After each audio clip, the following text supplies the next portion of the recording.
मई 26 के एग्जाम्स आपके आने वाले हैं, तो आपके पास सिर्फ अप्रोक्सीमेटली 90 डेज ही बचे हैं।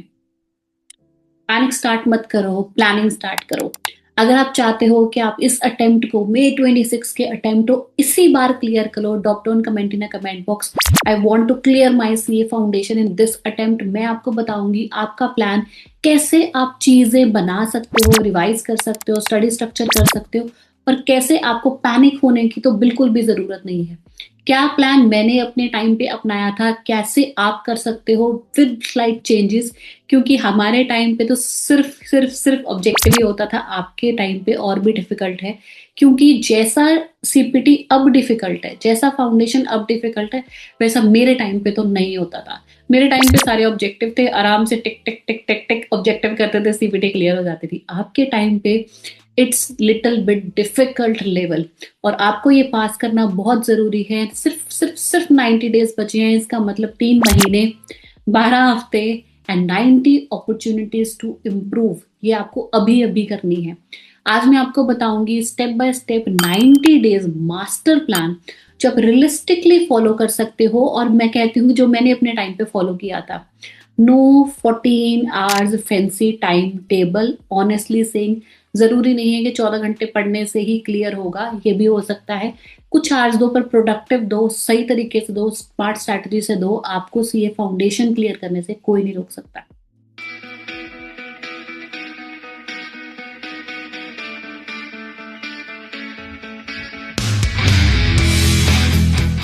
पहले 30 दिन में आपको अपना बेस बनाना है, सिलेबस का बेस बनाना है, लॉजिकल का सिलेबस का बेस बनाना है।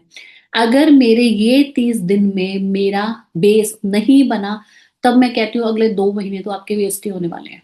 तो पहला ये महीना बहुत आपका क्रिटिकल है, लॉजिकल है, कंसेप्चुअल है, और बहुत ही ज्यादा इंपॉर्टेंट है।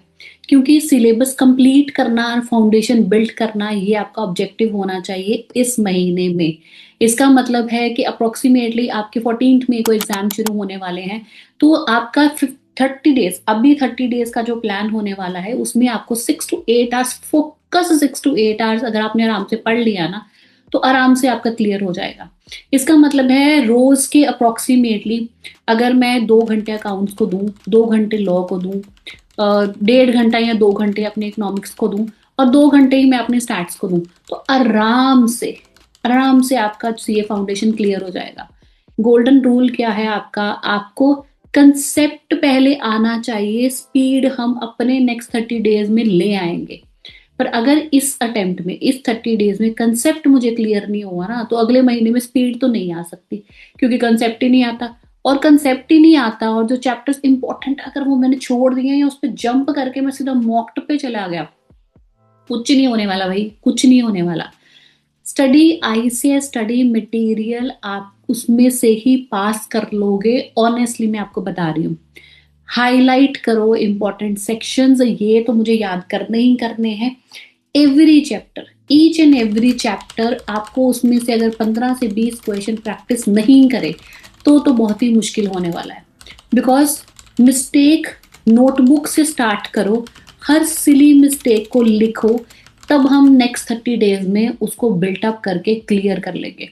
बट अगर हमने अभी से कंसेप्ट ही नहीं पूरे कर पाए, तो रिवीजन में हम उसको करेक्टिफाई तो नहीं कर पाएंगे।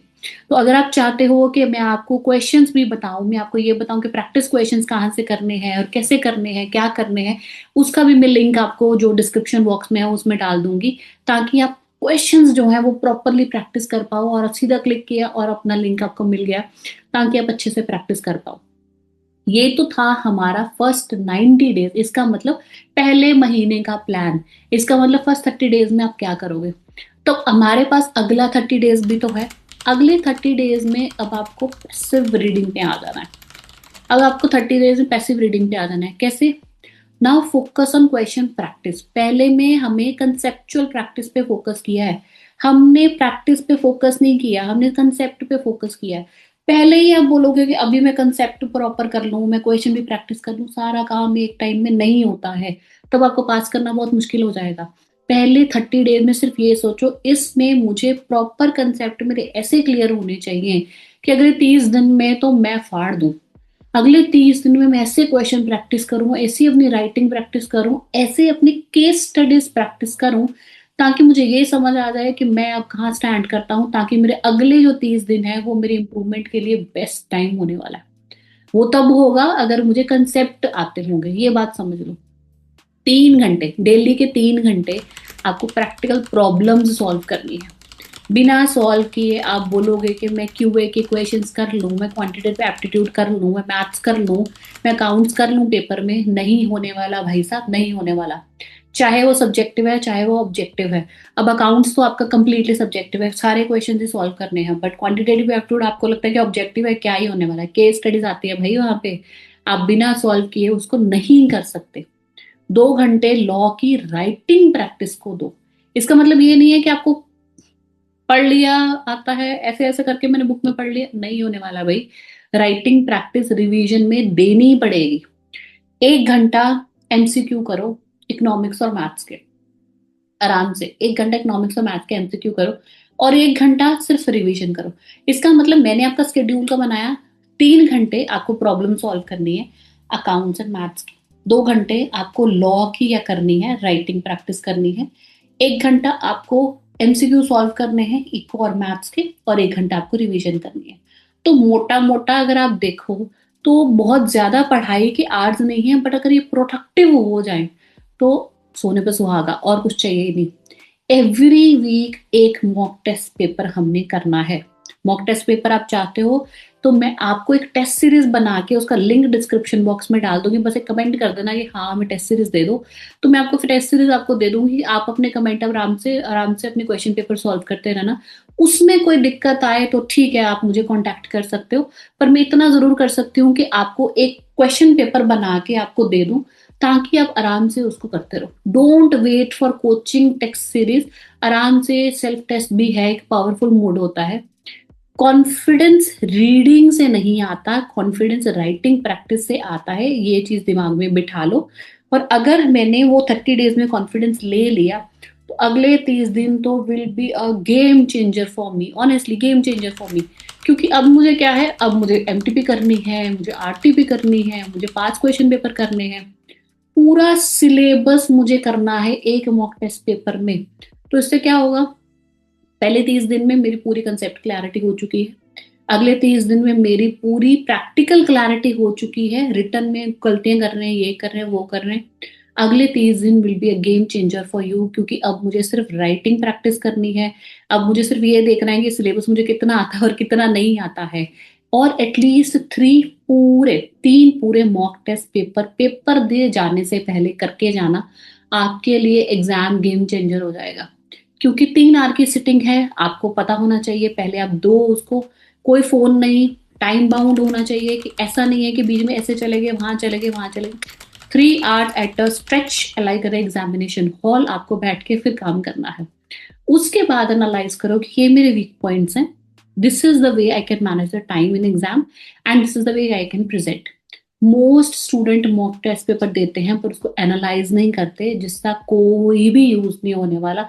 It's totally gonna be time waste अगर हमने अपनी गलतियां नहीं सुधारी तो। Monday to Friday concept revise करो और प्रैक्टिस करो, सैटरडे सिर्फ रिवीजन करो, अपनी मेक्स जो मिस्टेक्स करी हैं उसको रेक्टिफाई करो, और संडे को क्या करो, मॉक टेस्ट पेपर दे डालो। तो इससे क्या होगा, संडे को मॉक टेस्ट पेपर दे रही है या सेक्शनल कुछ भी टेस्ट दे लिए आपने, जो एमसीक्यू होते हैं उसके दे लिए, रिटर्न के होले उसके दे लिए, तो संडे क्या हो जाएगा, हर वीक में संडे मेरा एक सेल्फ इवेल्युएशन डे हो जाएगा। ठीक है, तो संडे में पढ़ाई नहीं कर रहा, मैं सिर्फ सेल्फ इवेल्युएट कर रहा हूँ। सैटरडे को पूरा हफ्ता जो पढ़ा उसकी रिवीजन हो गई है, और मंडे टू फ्राइडे मैंने कंसेप्ट की प्रैक्टिस कर ली है। ऐसे अगर आप एक शेड्यूल बना के चलोगे ना, तो सेल्फ इवेल्युएशन से आपको ये पता चल जाएगा कहाँ मैं वीक हूँ, कौन से चैप्टर भी मुझे कंफ्यूजिंग लग रहे हैं, टाइम मैनेजमेंट मेरी हो पा रही है नहीं हो पा रही है, कैसे उसको इम्प्रूव कर सकता हूँ। ये सारी चीजें मैं कर सकता हूँ आराम से अगर मेरा सेफ जोन हो तो। ठीक है, तो इसका मतलब है 90 डेज के बाद अगर आप सेलिब्रेट करना चाहते हो विद मी, सेलिब्रेट करना चाहते हो, तो please drop down comment in comment box that yes I want to clear my exams May 26 अभी क्लियर करना है। तो ये जो नेक्स्ट अटेम्प्ट होने वाला है ना, उसका फॉर्म आप नहीं भरने की कोशिश करो, क्योंकि इसका मतलब है मई का जो फॉर्म है वो that will be my final one, मुझे अभी क्लियर करना है, मुझे सितंबर का फॉर्म भरने की जरूरत नहीं पड़नी चाहिए। चॉइस आपके डेली डिसीजंस पे मैटर करती है। Consistency is equal to motivation, जहां पे आपकी कंसिस्टेंसी छूटी वहां मोटिवेशन डाउन हो जाएगा। वहां आप सोचोगे आओ यूट्यूब खोलते हैं मोटिवेशन वीडियो देखते हैं, कोई जरूरत नहीं है। आपको सिर्फ कंसिस्टेंसी रखनी है, अपना स्केड्यूल फॉलो करना है, आराम से आप 90 डेज में फर्स्ट अटेम्प्ट में अपना क्लियर कर लोगे। बिकॉज इसलिए क्लियर करने के लिए आपको स्मार्ट टाइम टेबल और डिसिप्लिन चाहिए होता है, इन दोनों का combo is unbeatable. And still, if you need any kind of assistance from my side, I am always there for you. So thank you so much and best wishes from my side.